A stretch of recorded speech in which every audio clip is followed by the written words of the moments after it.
Mis amados hermanos e invitados, un gusto para mí estar nuevamente con ustedes y quiero seguirlos invitando a que si no se han suscrito, se suscriban, a que le den clic a la campanita para que reciban contenido nuevo que, como ustedes saben, es cada jueves. Mis amados hermanos e invitados, esta tarde veremos cuando Pedro niega a su maestro, cuando Pedro niega a su Señor. Vemos este acto registrado en la palabra de Dios como algo triste, lamentable, pero aún así vemos la manifestación de Dios en la vida de Pedro. Cómo Dios en su misericordia vuelve a dar una nueva oportunidad a Pedro, permitiéndole cuidar a sus hermanos y darle avance, darle inicio a la iglesia primitiva. Ese es nuestro Dios, un Dios de nuevas oportunidades. Así que mis amados hermanos e invitados, sean ustedes bienvenidos. Comenzamos.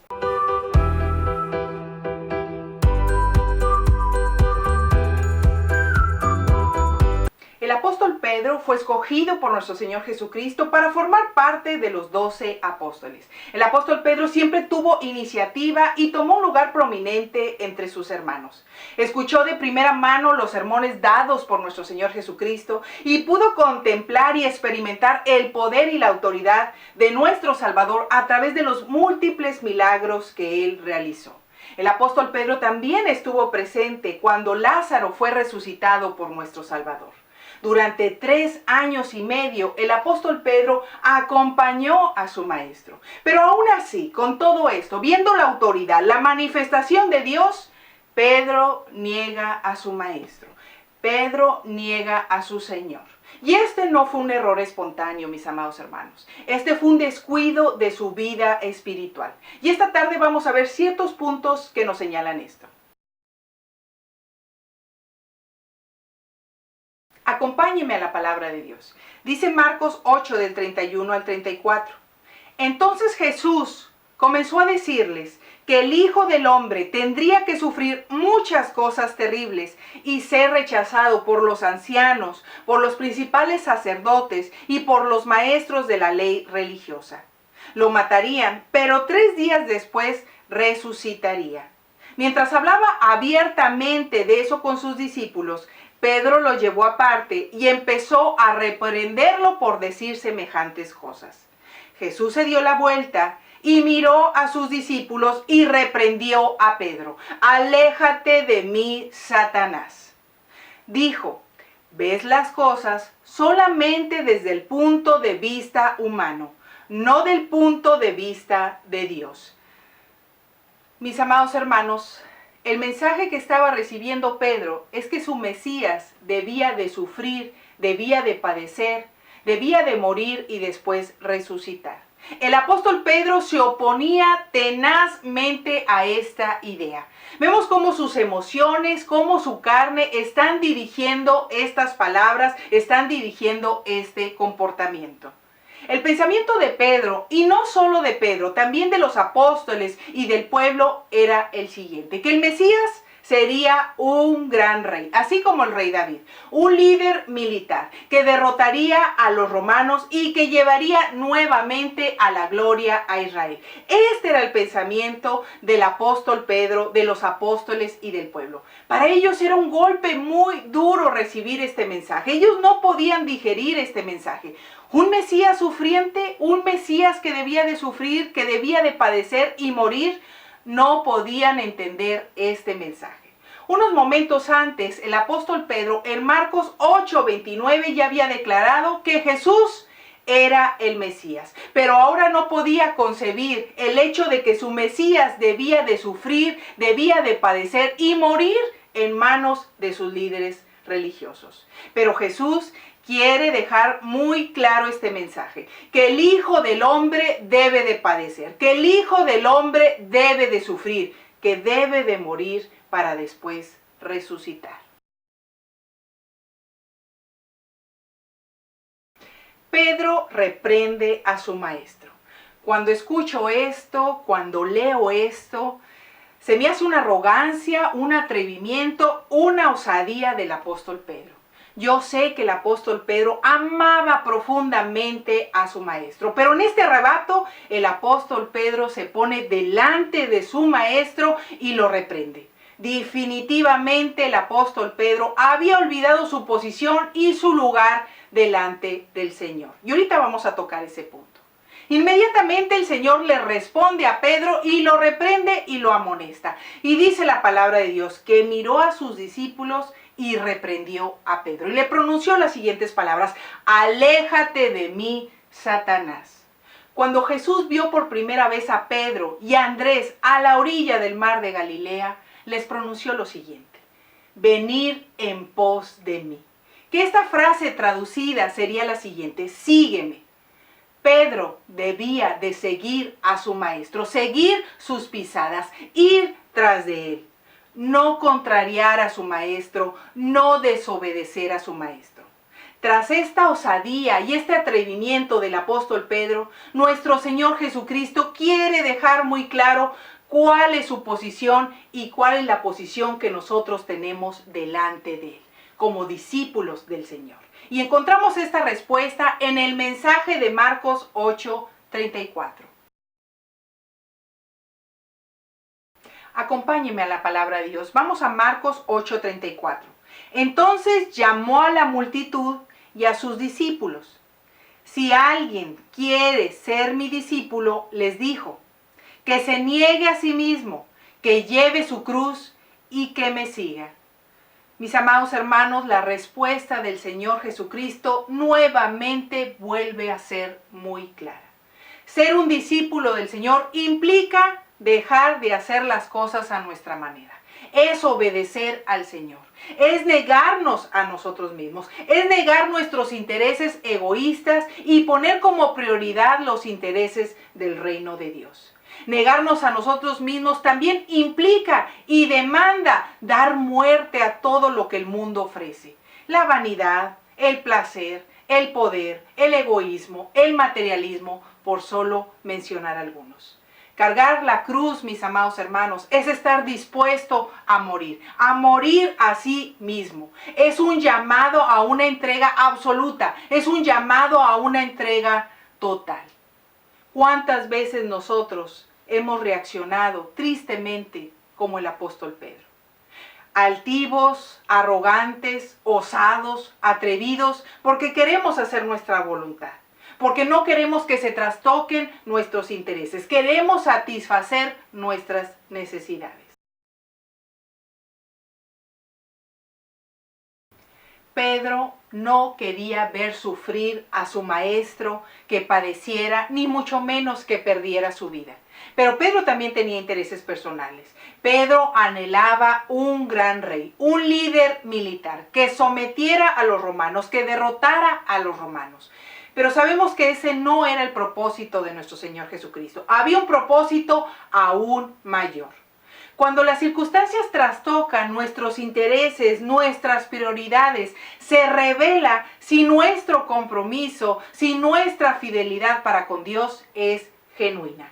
Cuando se trastocan nuestros intereses y nuestras prioridades, también se revela nuestro verdadero carácter. Si somos pacientes, si somos tolerantes, si somos egoístas, desobedientes, iracundos. Cuando todo sale bien, mis amados hermanos, todos decimos estar con el Señor. Pero yo quiero que se lleve de tarea lo siguiente. Cuando las cosas no resultan a nuestra manera, ¿cómo reaccionamos? ¿Qué actitud tomamos? Espero, mis amados hermanos, que nosotros no reaccionemos como el apóstol Pedro.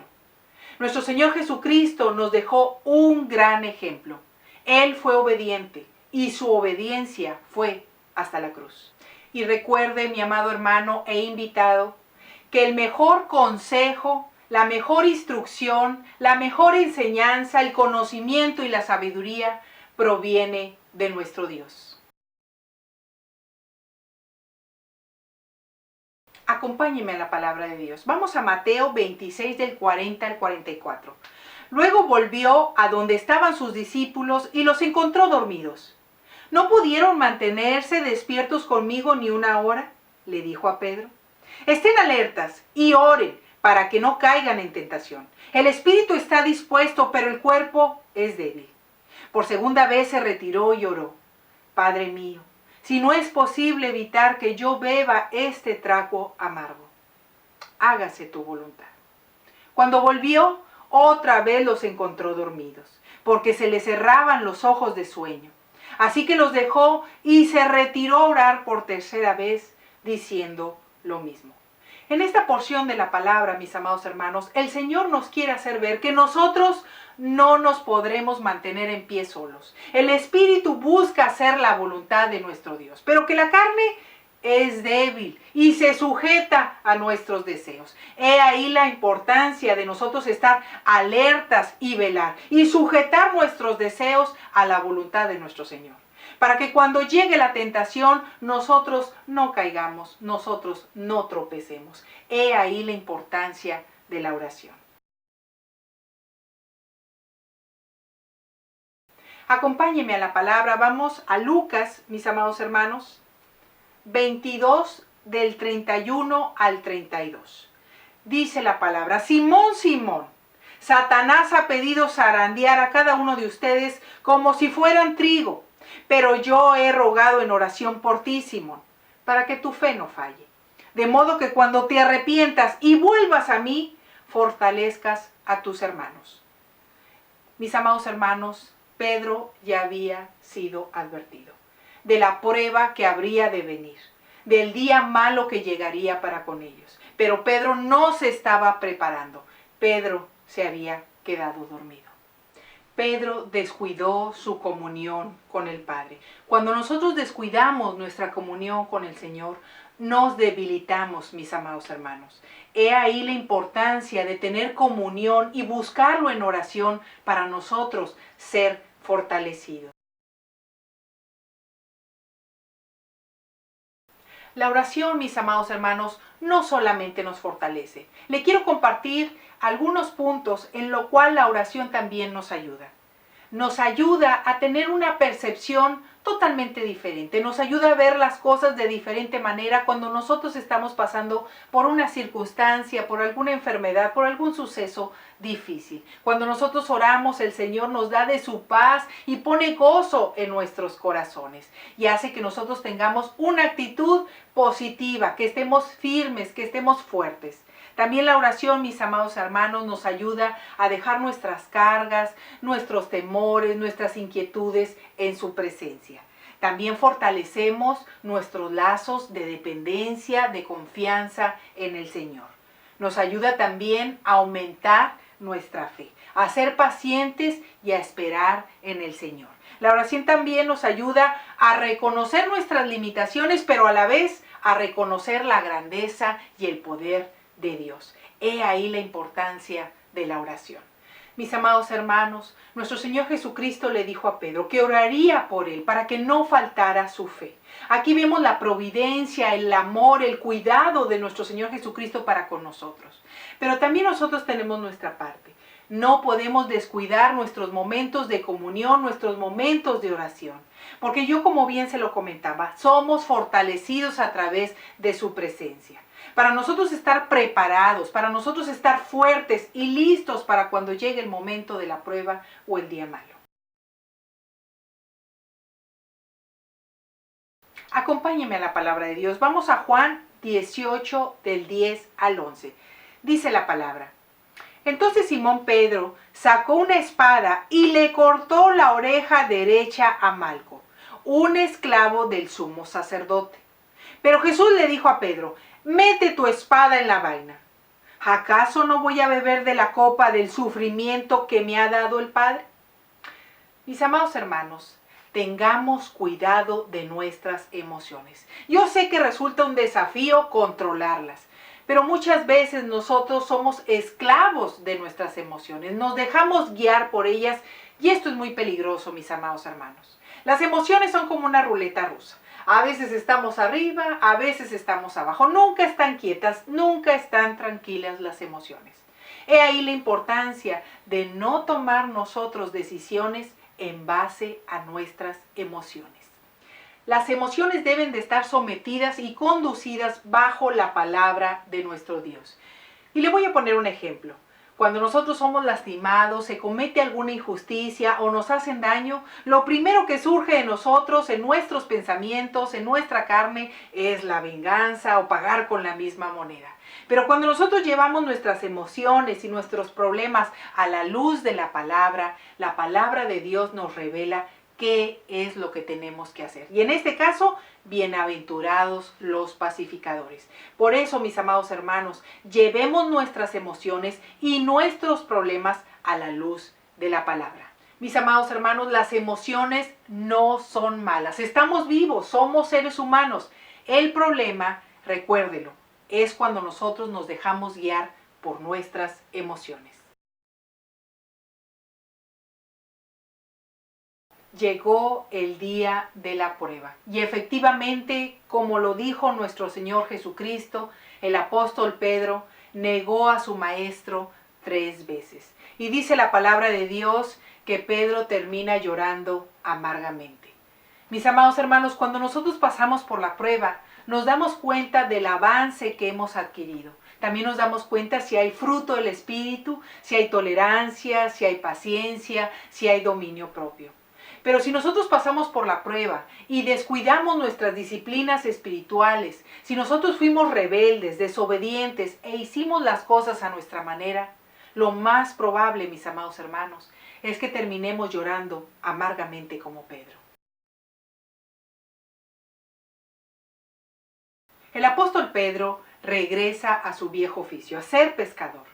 No sabemos si por melancolía, por tristeza, por vergüenza. La palabra de Dios no lo menciona. Pero el apóstol Pedro, junto con los discípulos, pasan toda la noche pescando sin obtener nada. En la madrugada se les aparece nuestro Señor Jesucristo. Ellos no se percatan que es Él. Y el Señor les pregunta que si tienen algo que comer. Y ellos responden que no. El Señor les dice que echen la red del lado derecho de la barca. Y para cuando acuerdan, ésta se llena de grandes peces. El apóstol Pedro inmediatamente sale a asistir y ayudar a sus hermanos. Cuando llegan a la orilla, nuestro Señor Jesucristo ya los está esperando, con un pescado a las brasas y con un pan. Espera que todos terminen de comer para dirigirse a Pedro. Y quiero que me acompañe a la palabra de Dios. Dice 1 de Juan 21, del 15 al 17. Cuando hubieran comido, Jesús dijo a Simón Pedro: Simón, hijo de Jonás, ¿me amas más que a estos? Le respondió: sí, Señor, tú sabes que te amo. Él le dijo: apacienta mis corderos. Volvió a decirle la segunda vez: Simón, hijo de Jonás, ¿me amas? Pedro le respondió: sí, Señor, tú sabes que te amo. Le dijo: pastorea mis ovejas. Le dijo la tercera vez: Simón, hijo de Jonás, ¿me amas? Pedro se entristeció que le dijera la tercera vez: ¿me amas? Y le respondió: Señor, tú lo sabes todo, tú lo sabes que te amo. Y Jesús le dijo: apacienta mis ovejas. Mis amados hermanos, qué maravilloso es el Señor. El Señor no recriminó a Pedro, no señaló a Pedro. El Señor no nos deja abandonados en el camino porque hemos fracasado. No, mis amados, ese no es el Señor. El Señor se sienta a la mesa con nosotros. Tiene esa cercanía, ese amor y ese cuidado para tocar nuestros corazones avergonzados, arrepentidos, para traer nuevamente el gozo de la salvación. El Señor en su misericordia le vuelve a dar una oportunidad al apóstol Pedro. Pero Pedro ya no es el mismo, está consciente de sus limitaciones. El apóstol Pedro ya no confiará en sus fuerzas, en su entendimiento. Ahora el apóstol Pedro dependerá solamente del Señor. Pedro, con un corazón restaurado y lleno del Espíritu Santo, lanza un mensaje de tanto poder que se convierten al Señor 3,000 personas. Pasan los días, mis amados hermanos, y el Señor vuelve a usar a Pedro, llevando otro mensaje que se convierten ahora 5,000 personas a nuestro Señor Jesucristo. Mis amados hermanos, el Señor no se da por vencido con nosotros. El Señor quiere hacer grandes cosas con nosotros. Acompáñenme a la palabra de Dios. Y estoy seguro de que Dios, quien comenzó la buena obra en ustedes, la continuará hasta que quede completamente terminada el día que Cristo Jesús vuelva. Mi amado hermano, si usted ha fallado, si ha caído, si ha tropezado, levántese, porque hoy el Señor nos dice que grandes cosas hará con nosotros. Mis amados hermanos, mi deseo es que Dios los bendiga. Saludos de paz.